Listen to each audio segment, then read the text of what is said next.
দেখো আমাদের গ্রামের বাড়ি তালসাকড়াতে কেমন করে কাঁঠাল পাড়া হচ্ছে।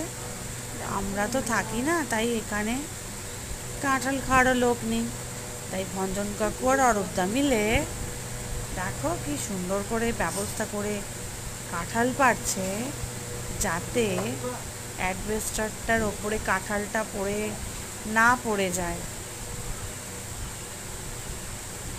ব্যাগের মধ্যে ঢুকিয়ে দড়ি দিয়ে একজন ধরে আছে, আর অরূপদা কাঁঠালটা কাটবে। দেখো কি সুন্দর,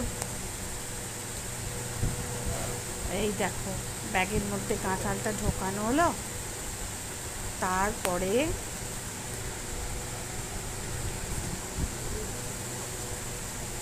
এই যে কাঁঠাল পাড়া হয়ে গেছে। এরপর